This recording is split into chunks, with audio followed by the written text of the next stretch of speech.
Bonjour à tous et bienvenue dans cette quatrième vidéo consacrée à la formation HTML.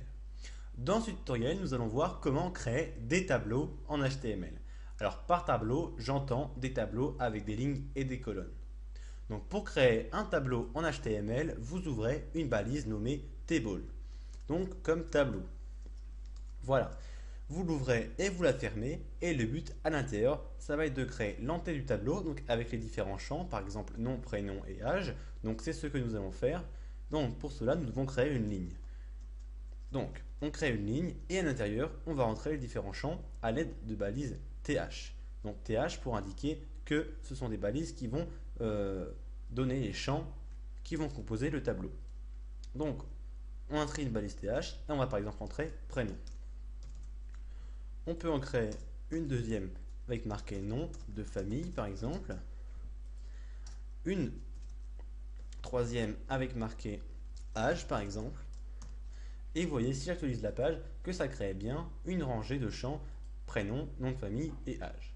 Donc le but ensuite ça va être de créer d'autres lignes qui vont se superposer en dessous.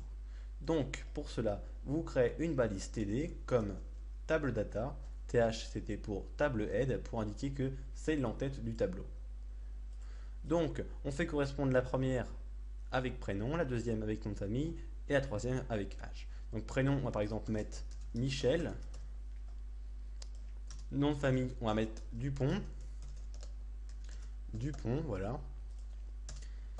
Et la troisième on va mettre par exemple 58 ans. Et voilà. Donc ça nous a créé une ligne qui est superposée en dessous de l'entête du tableau. Donc on peut copier-coller cette ligne là pour en faire plein et vous voyez que ça va, si j'actualise la page, se superposer en dessous de la ligne précédente. Donc voilà. Donc ensuite pour indiquer que cette zone là c'est bien l'entête du tableau, on peut entourer tout ça d'une balise appelée thead. Donc cette balise thead va permettre juste de spécifier, de structurer notre tableau afin d'indiquer que c'est l'entête du tableau. Ça ne change strictement rien, c'est juste à titre indicatif. De la même façon, vous pouvez créer une balise tbody qui va entourer toute cette partie-là pour indiquer que c'est les corps du tableau. Donc tbody comme corps du tableau. Voilà. Ça ne change strictement rien, comme je vous l'ai dit, c'est uniquement structuratif. De la même façon, il y a aussi une balise tfoot qui permet d'indiquer le pied de page du tableau.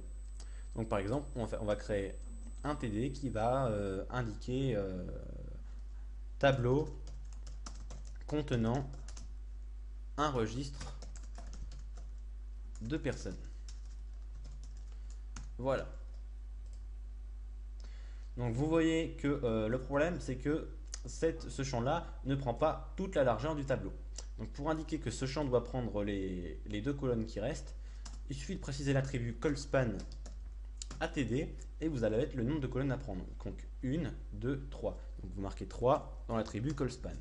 Et vous voyez que comme ça, le tableau, enfin le champ va prendre toutes les colonnes disponibles dans la limite de 3. Donc voilà. De la même façon, imaginons que vous voulez que ce champ prenne les 4 rangées de lignes. Eh bien, c'est simple.